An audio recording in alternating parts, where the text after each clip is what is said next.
Rage on that beat, going crazy. Well, this is a disappointment. I'm gonna do a video today on why the 300ZX is probably the best JDM car of all time. Not controversial, all facts.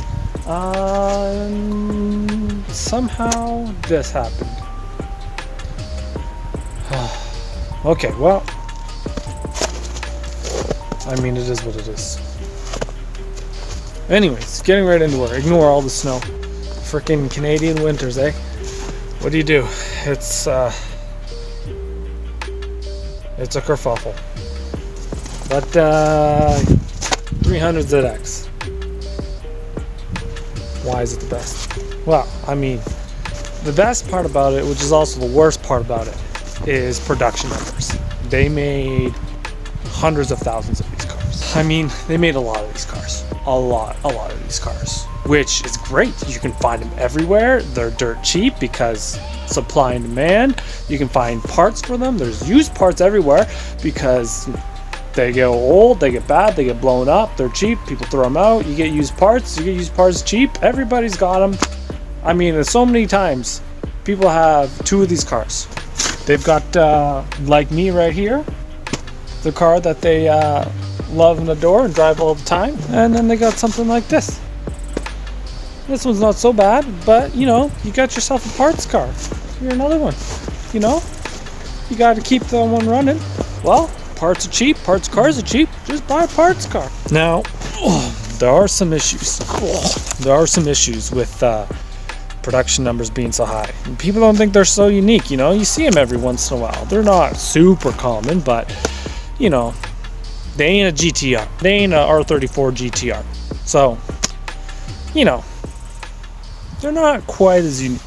Also, the issue with them being cheap is every kid and their dog can buy one. Wow.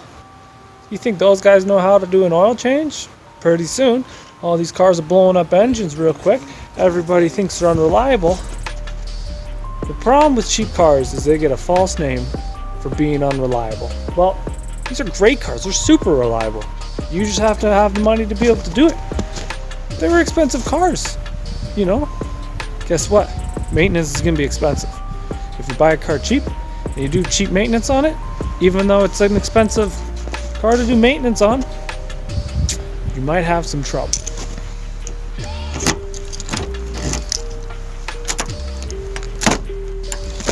Oh, frozen shut.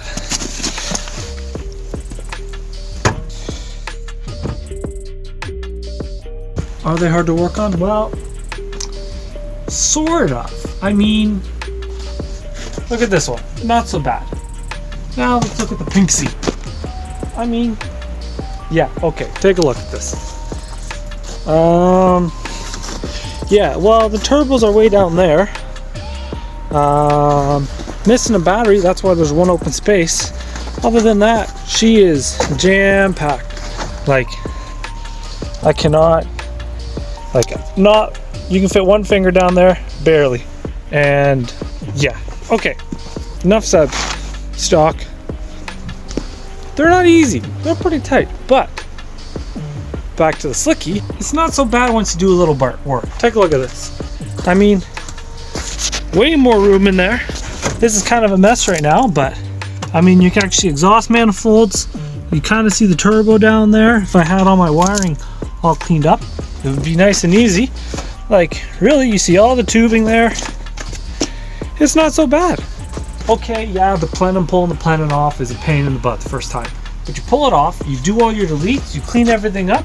There's lots of ways that we figured out that we can clean up this bay and make it way easier to work on. And guess what? It's not even that hard. You just need to have a little bit of being able to figure stuff out and not be an idiot. So, okay, they're not the easiest to work on. Other cars of the JDM era, way easier, way more simple. But compared to new cars, they are actually not that bad. They're very similar to new cars. A lot of new cars are way more difficult. I tried to do the thermostat on my wife's vehicle the other day. I didn't. Let's just say I didn't. I'm gonna sell the thing instead because it is like 8 hours of work for a thermostat. Not worth it. So, not that bad. But Okay, RB26 in the Skyline, maybe there's some more room there, but just maybe. And while we're here with the hood open, let's talk about the VG. Fantastic engine. This engine was essentially the beginning of the next era for Nissan performance. It might not have anything to do with the R35 GTR's engine, but it does. It might not share a single component, but the DNA for that engine started here. This was the new technology, what Nissan brought forth to continue, and all their performance engines after that, really. And they're still sticking with that today. It was plagued by a couple new technologies for the time that I wouldn't say were bad, but they weren't always necessary. And new technology, they're trying new things, starting new. This was the new DNA. You're gonna get that, you're gonna get those hiccups. Thankfully, they've been around long enough, we know how to deal with that. And it's not a big deal anymore. Find ways around that, to delete things, get rid of things. Find out what makes the VG engine good, and we just make it better. I'm gonna keep talking about the Skyline GTR because everyone thinks it's a better car than the 300ZX. And it is a great car, a fantastic car. But it is not a million times better than the 300ZX everyone thinks. In fact, you pull apart the skin of both cars, they share a ton of components. They share a ton of suspension components. You're talking like the struts and strings or coilovers. Both have the same four-wheel steering system. Things like rear, upper, and lower control arms. Front, upper, and lower control arms there too. Tie rods, your tension rods. Those things, if not are exactly the same, are extremely similar. They are essentially coming from the same DNA. They are the same DNA, really. They just have different engines. One is all-wheel drive and a different body. That's it. And I know what you're gonna say. All-wheel drive engine, those are some pretty major differences. And I know that is true. But there's a reason that the 300ZX went around the world for sale across the globe, and the Skyline didn't. Nissan didn't just think, oh, we'll keep our best car here at home and not give them this piece of... Nissan would have no reason to give us a worse car. They, in my opinion, maybe the 300ZX is actually the better all-around car. The Skyline has some great points, has some great things. But is it a better all-around car? The all-wheel drive gives it a huge advantage. But there is a little company in Japan called June that took the 300ZX in '91 and broke a lot of records. They later took an R33 GTR. Couldn't match it. There were Supras there. There was all kinds of 300ZX. Own them all. There's a reason for that.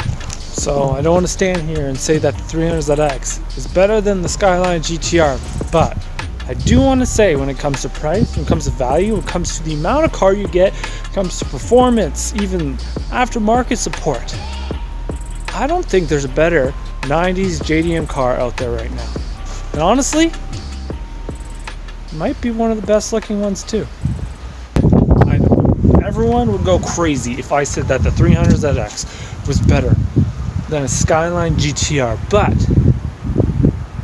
I think you'd have a hard time convincing me that for a third of the money, it's all that worse. But hey, if you want to buy a Skyline GTR, that's fine with me. Keep the prices low, because I could always use one more.